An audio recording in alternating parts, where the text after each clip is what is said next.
आज बात करते हैं दूसरे बनने वाले काल सर्प के विषय में, जिसका नाम है कुलिक काल सर्प दोष। इससे पहले हमने एक वीडियो में चर्चा की थी पहले काल सर्प की, अनंत काल सर्प दोष।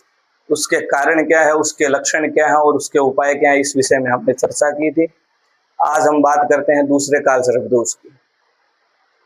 यह विषय पहले भी बताया था कि जब राहु और केतु के एक तरफ जब सारे ग्रह आ जाते हैं तो उसे ही काल सर्प दोष बोला जाता है। तो आज बात करते हैं कि द्वितीय भाव के अंदर, दूसरे घर के अंदर, कुंडली के दूसरे घर में अगर राहु है और अष्टम घर के अंदर केतु है और सभी बाकी 7 ग्रह एक तरफ आ जाए तो उसे बोलते हैं कुलिक काल सर्प दोष।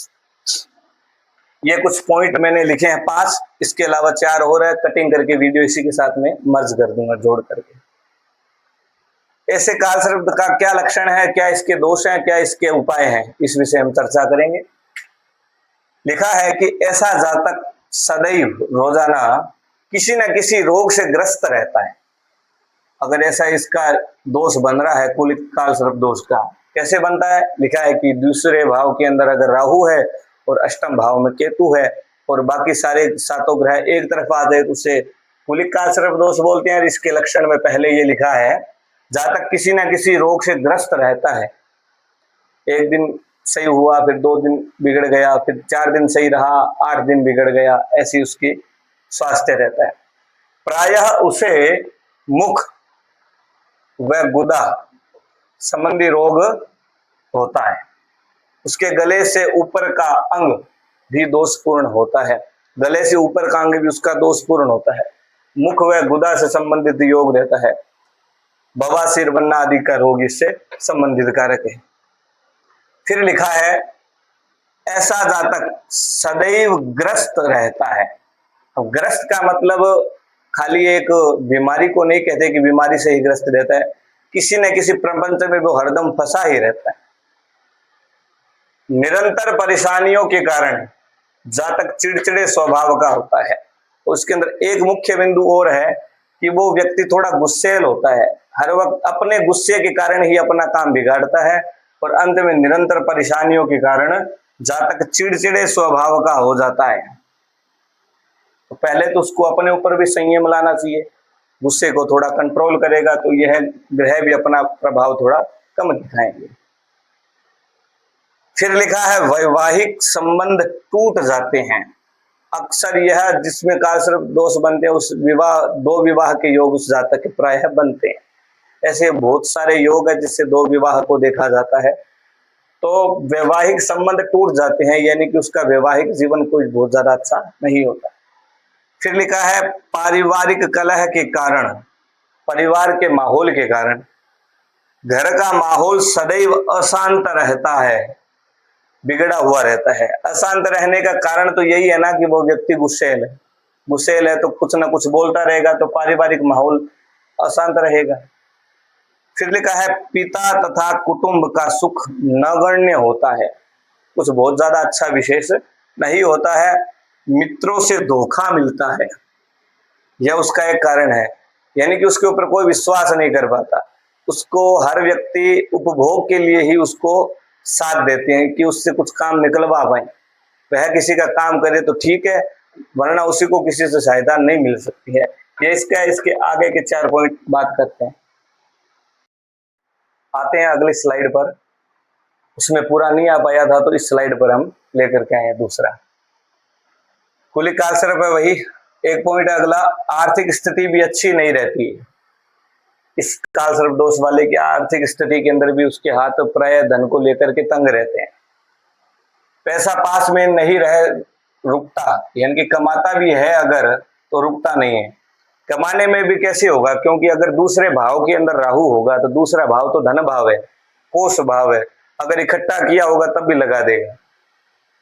फिर लिखा है कि अधिक परिश्रम करने पर भी उचित लाभ नहीं मिलता, यानी कि मेहनत अगर जितनी कर रहा है उतना उसका परिश्रम का फल नहीं मिल पा रहा है। फिर लिखा है, जातक धनवान होते हुए भी कंगाल बन जाता है। वही बात है कि दूसरे घर के अंदर राहु बैठे तो वह कोष का नाश ही कर देगा। दूसरा भाव कौन सा है? कोष का है। किस किस घर से क्या क्या देखा जाता है, इस विषय के अंदर मैं एक वीडियो डाल दूंगा। दूसरे घर के अंदर ये यहाँ पर अगर राहु बैठा है तो अगर इकट्ठा किया है तो भी वह खर्च कर देगा और कंगाल बन जाता है। प्राप्ति से अधिक व्यय रहता है। अगर 1 रुपया कमाता है तो 2.5 रुपये लगाने का खर्च उसके पास पहले से रहता है। फिर अगला पॉइंट लिखा है अपयश, आलोचना, उपेक्षा। उपेक्षा यानी कि उसको नकारा जाना हर जगह। कोई भी सभा के अंदर वह बात कर रहा है, यहाँ पर पहुंचता है तो उसको बहुत ज्यादा वहां पर इज्जत नहीं मिलती, उसे ही बोलते उपेक्षा, नकारना, इग्नोर करना। अपयश और उपेक्षा जैसे काम प्रत्येक 12 के 12 काल सर्प के अंदर इसका प्रभाव रहता है। शिक्षा आधी अधूरी रहती है, पढ़ नहीं पाता है स्थिति के कारण या फिर उसकी पढ़ने में रुचि नहीं रहती है। अगले पॉइंट पर आते हैं, पत्नी अज्ञानी मिलती है, मूर्ख यानी कि नासमझ, अल्पज्ञ, कम ज्ञान वाली और तथा अविश्वासी होती है। अब इससे आप समझ लें, इसको ज्यादा एक्सप्लेन करने की आवश्यकता नहीं है। अविश्वासी होती है। जातक की संतान कुबुद्धि और उदंडी होती है। फिर इसी पॉइंट के आगे यह भी लिखा था कि उसको संतान का सुख नहीं होता है। अगर संतान का सुख ही नहीं होता है तो फिर कुबुद्धि उदंडी संतान कैसे होती है? तो इसका तात्पर्य यही है कि अगर वो कुबुद्धि है, उदंडी है, आपके कहने में नहीं है तो वो संतान नहीं समान है। इसका तात्पर्य यही है। अब इसको यहां जगह थी तो मैंने समझा दिया। यह काल सर्प कैसे बनता है? यह दूसरे नंबर का काल सर्प है कुलिक। आपकी कुंडली के अंदर कुछ भी यहां लिखा हो, कुछ भी लिखा हो कहीं पर भी, यहां अगर राहु है तो राहु से 7वें घर में हमेशा केतु रहेंगे। ये रहे केतु, राहु द्वितीय भाव में, फिर लिखा है कि अष्टम भाव में केतु, अष्टम भाव में आएंगे केतु। ऐसी स्थिति के अंदर और सारे ग्रह, बाकी बचे हुए 7 ग्रह या तो इस तरफ आ जाए या फिर उस तरफ चले जाए, तो इसी को बोलते हैं काल सर्प दोष। अब ऐसे काल सर्प के अंदर फिर लिखा है कि इसका उपाय कैसे करेंगे। लग्न से संबंधित रत्न पहने हैं। ये इसलिए मैंने बनाई है क्योंकि इसका उपाय भी ऐसा ही है, लग्न से संबंधित रत्न पहने। लग्न के अंदर कौन सी राशि है उसी का रत्न पहने। ऐसे काल सर्प दोष जिसकी भी कुंडली में बन रहा है तो उसको यह उपाय करना चाहिए कि लग्न से संबंधित उसको रत्न पहनना चाहिए। और एक लाल किताब और भारतीयों के मूर्धन्य विद्वान जो ज्योतिष के हुए हैं उनके मता के अनुसार भी और पाराशर जी के अनुसार भी कुलिक काल सर्प दोष जिसका बनता है उस व्यक्ति को बांसुरी रखनी चाहिए, घर में मोर पंख रखनी चाहिए, प्रतिदिन मोर पंख अपने शरीर पर घुमानी चाहिए एक बार जरूर। और सबके लिए सभी काल सर्प दोष के उपाय के अंदर एक उपाय जो सिमिलर है सबको करना चाहिए।